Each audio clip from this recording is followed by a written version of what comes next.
In the industrialized world, work can take up a significant portion of our lives. On the plus side, it can broaden our social horizons and give us a sense of purpose. However, we often run the risk of burnout, or we might feel fear that we're unable to show up fully as ourselves. What are we to do? In this week's episode of Spiritual AF Sundays, we chat with Brian Berneman from Conscious Action about the role that work plays in our lives. We discuss some of the unhealthy behaviors that show up due to hustle culture and actions that you can take to achieve better work-life balance. It's time to grab your favorite beverage, sit in your favorite chair, and get ready for this week's episode of Spiritual AF Sundays, How to Have a Healthy Relationship with Work, with guest Brian Berneman. You're listening to Spiritual AF Sundays, created and hosted by The Mystic Geek. If you're looking to explore intriguing questions about the meaning of life and our place in the universe, then you're in the right spot. We dive into topics often discussed as sound bites on social media and take a deeper look. Whether it's woo topics like astrology and mysticism, or seemingly mundane matters like technology and politics, we cover it all. We explore our own thoughts and beliefs, talk to experts, and uncover hidden meanings. These fascinating areas of exploration can help us question ourselves and better understand our world. Ready to grow and explore in your spiritual journey? We're glad you can join us. It's time to start your week off by being spiritual AF.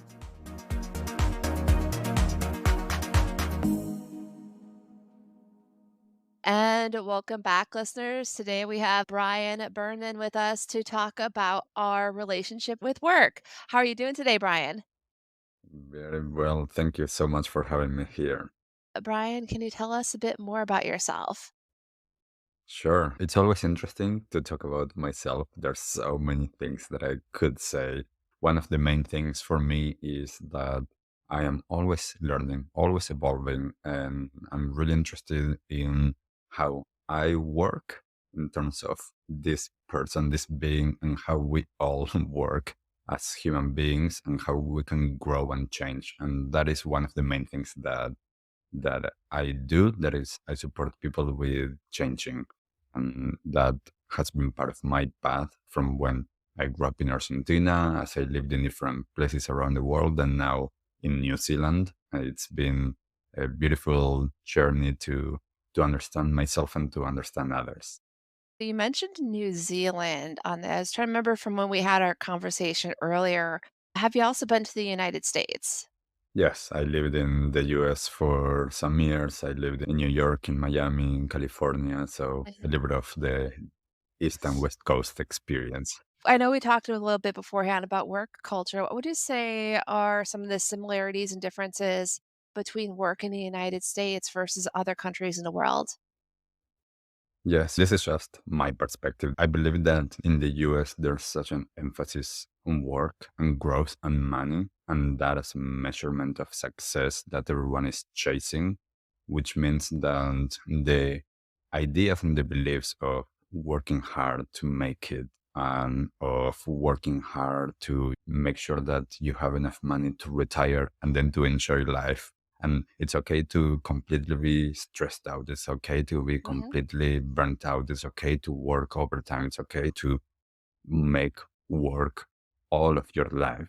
I think that even though for some people in some circumstances that's what's needed, I also think that this is a very unhealthy way of living.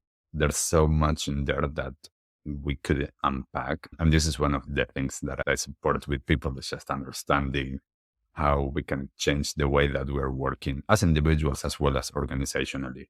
But before we delve in deep into how to change things, let's actually start on this whole how it is an issue. How does this, I call it hustle culture, how does this whole materialistic hustle culture mindset, how does that impact us? Our beliefs have a huge impact on us and our well-being just in general, and we're going to behave according to those beliefs. So when we have this culture of, as you're saying, that hustle and doing and doing and doing this one thing, and just all of the time we're splitting our mind into all of these different micro spaces, and we're trying to make it all work.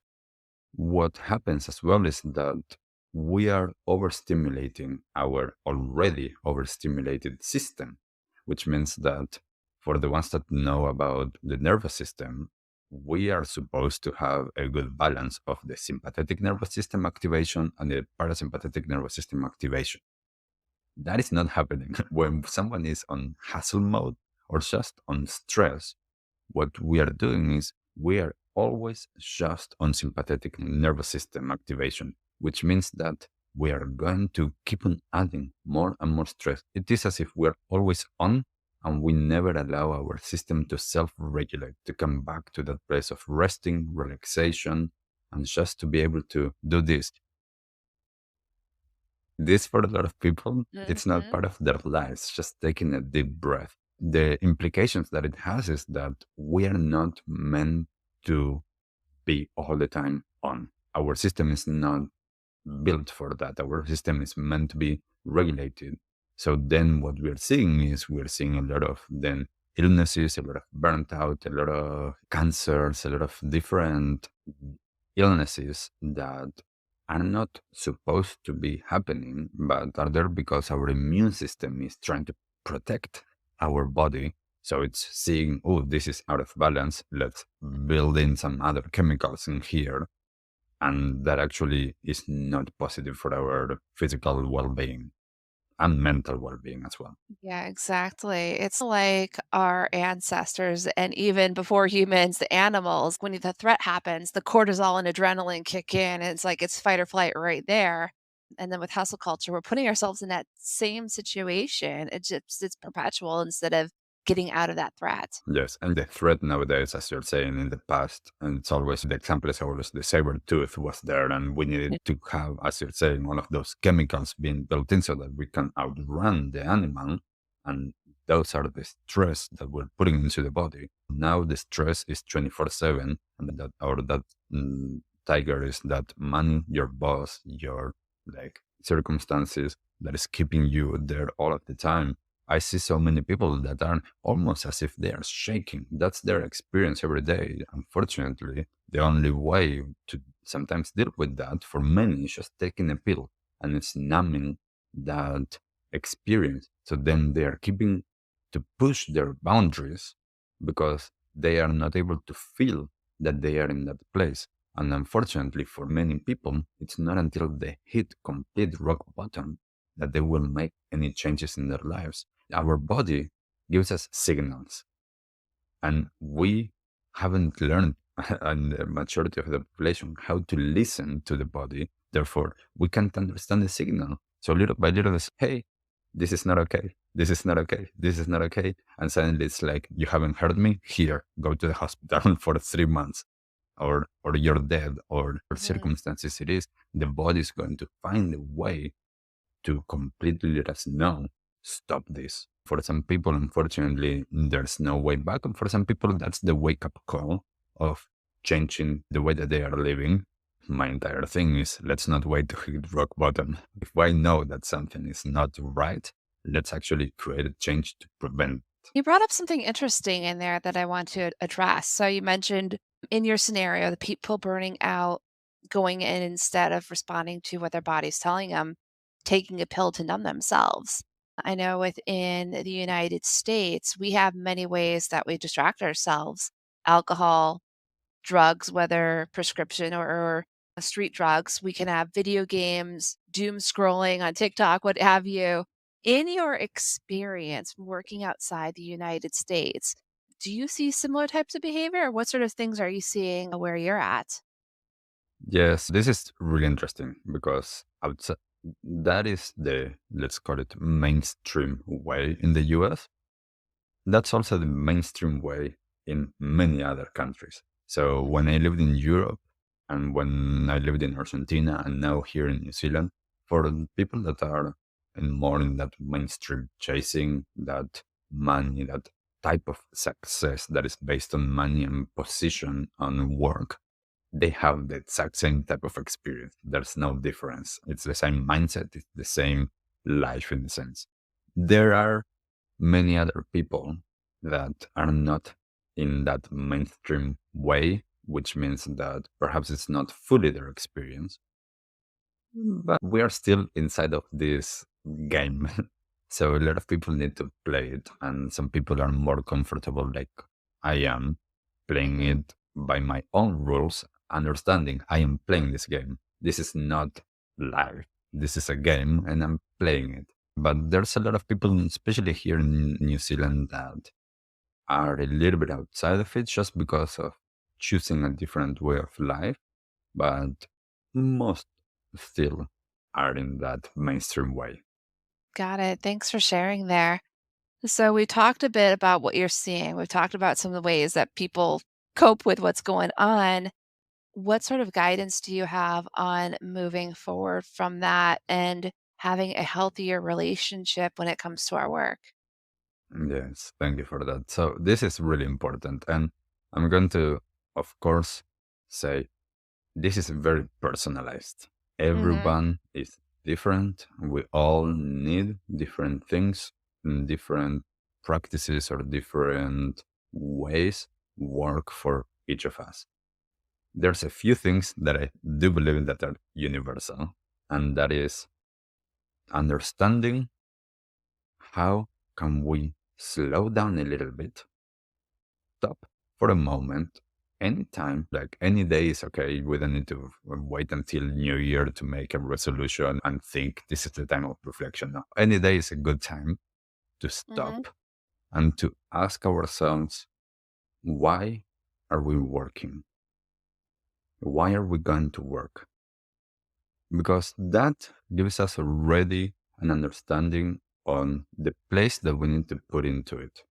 Perhaps our situation is we really need the money because we are in survival mode. Or we love actually what we're doing. So I'm really passionate and I'm going there. When we have an understanding of that, it starts to change the way that we engage with our work. And as well, it starts to change how we relate to others the more that we understand that. Then, as we stop checking in with our body, checking in with how are we feeling? Are my shoulders really tight and up here? Can I actually roll my shoulders? And this is not super heavy and tight and stressed out. Coming back to the body is so important. Making sure that we're doing some physical movement that is mindful movement. That could be a yoga practice or a Tai Chi practice, but it can even be going for a walk or playing any sport as long as we're paying attention to the feelings in the body. Because as we're moving physically, we activate the energy in the body, we activate the stuck energy, which means it's easier to notice. But it's really important take time to notice as we're moving. And then connecting to the breath. When we're doing those things, what we're doing is we're giving our body the invitation to send us those signals to notice more during the day when we're working about what do we need, what are our needs, and where do we need to place some boundaries. When do we have good amount of energy to do physical things, or when do we have a good amount of focus to go on the computer and do something with tunnel vision because we need to really focus on that moment and concentrate. When we understand those things, then it's easier individually to show up Mhm. at work. And also understanding that when we go to work, work is part of our life, but work isn't everything. So, what are the other aspects of our lives that are important to us? We need to reflect on that. What's important for me? And understanding, am I actually neglecting any of these other aspects because I'm over focusing on just one of the aspects of my life? When we're doing this, then we're able to communicate to our teams, to our coworkers as well, then we can actually engage very differently. I had this example with one of the businesses that I work with, that one person actually didn't say anything because at that moment they didn't feel comfortable, that one of their family members passed away, and she went to work And she didn't mention anything to anyone. So everybody kept on asking her to do things like regular. She couldn't cope with it. And she actually, in a meeting, exploded towards everyone. And later on, when we were seeing this, and I was sharing, if I go to work and I tell my coworkers, hey, this happened, I'm not feeling like really well. I actually need support. Can anyone like support me? People are nice. People are kind. When someone is in need, they will take a little bit extra or not ask as much. But if we don't know because we're not sharing that much, then people don't know. If they are not super open, they can't really pick up that there's something wrong because everyone is in that stressed mode. So they cannot pick up on those subtleties of what's going on. But when we're able to at least share, like, hey, this happened. I'm not feeling super well today. Then at least we are engaging in a different way of relating as a team. And then we can be there for each other. Work is a huge part of our lives, and it is a second family in a sense. When we're able to communicate openly, at least in some level of how we're showing up, that supports that. These few things are really hard to change at the beginning and to implement, but they are simple things. We are the ones that make it hard because we're not used to them. And our culture, work culture, is mostly not allowing that. But little by little, like the businesses that I work with that invite the space for their employees and for their teams to actually reflect, do some work, to have mindful moments. This is actually what changes how we're showing up because work is wonderful. Work can be a great way of finding our creativity, of finding connection, of finding purpose. It's not that everything is bad with work. It's just the culture that we're in that we haven't stepped out of is perhaps what is out of balance. And with these small steps, little by little, we can start to change. Then there's a lot more, but this is initially.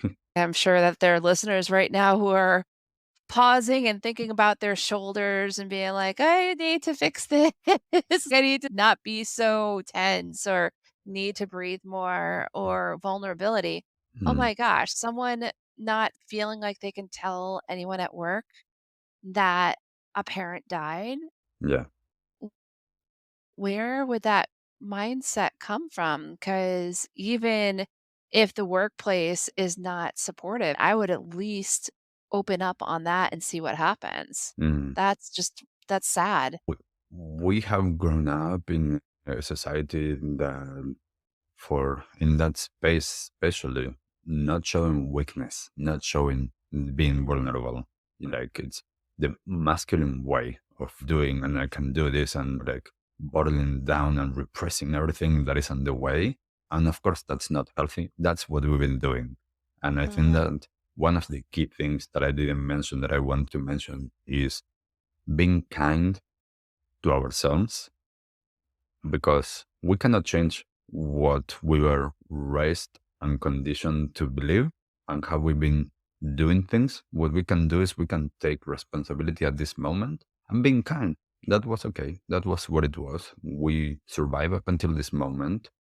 Now, with different awareness, we can choose and we can choose to be compassionate and kind to ourselves as we're making transitions and changes because this is not going to be so easy for many. So being Yeah. kind with that being a transition period and as well being kind to others because as we understand that we are living in that way, we understand that others are living that way and they have their own issues, their own circumstances and the things that they are not opening up about. So the more that I can understand and bring that compassion piece into my life, it's easier to relate. Since we're on the topic of things you want to share with our audience, is there anything else that you want to share with us today, Brian, before we go? Yeah, thank you for that. I think that one of the key things for me is understanding, as I was saying at the very beginning, work is a big part of our lives, but it's not all of it. And it's part of this game that we're playing. So the more that we take responsibility and we take ownership of our own experience, we can navigate a little bit better. So my invitation for everyone, as I mentioned before, is take some time to slow down and to reflect on what is important in your life. What do you love? What do you want? What are your values? And seeing if then your actions every single day are aligning with those, and seeing where are you neglecting and what are the things that little by little you can change, because Mhm. change can be for many like this, and for many can be years and years of slowly changing. So seeing what actually is going to serve you and not what works for others. We are all unique, we're all original. So what works for you is not going to perhaps go work the same for me. Perhaps it will. So be curious and be open and go with what resonates with you. We're not alone. We have this very individualistic life and culture. We are not alone. We can step outside of that, as you were saying. We can be vulnerable and ask others to support us, whether that is like working with someone as a mentor, a coach, or whatever, or just with our friends and family, Mhm. asking for support into keeping us accountable for the changes that we want to make, not what others want us to make, what we want to make. Get that support, because it's not that easy to keep ourselves accountable for making the changes that we want to make. It's easier when someone else knows that we're going to make those and can actually check in with us, whether that is Mhm. at work, whether that is with a family, a friend, or like working with someone. Yeah, I think that those are some of the main things that I would like to share. Got it. Thank you so much, Brian. If people wanted to find you, where should they look online? Yeah, so thank you for that. They could find me either through my name, Brian Berneman, that's on social media or website, or through my organization, and that is Conscious Action. And that's Conscious Action NZ as New Zealand. And the same social media, Instagram, Facebook, on the website. As I always say to everyone, if anything resonates with you, connect with me. And if not, then connect with whoever you resonate with. Yeah, exactly. And again, thank you so much for your time and for your wisdom today. Thank you so much for having me and for allowing me to share and for creating as well this space to have conversations, because this is what we need to actually create the changes that we want in our lives. So thank you. Exactly. Thank you. That was definitely an insightful conversation. I'm still thinking back to the story that Brian shared about the person who felt that they could not tell others that one of their parents had died and the impact that that was having overall. That's an important reminder of the need to understand that others may be struggling with their own issues that they aren't ready to disclose just yet. With that, we are going to pivot to talk about our upcoming episodes. Next week, on May 14th, we're going to bring on Scarlett Porretta to talk about the difference between fear driven and soul driven living. The following week, on Sunday, May 21st, we're bringing on Julia Canole and Steve Cox from Astrologize It to talk about astrology beyond the tropes. Curious about how we started having mass published horoscopes and the like? Definitely check this out. With that, we're wrapping up this week's episode. I hope that you have a spiritual AF week. Take care.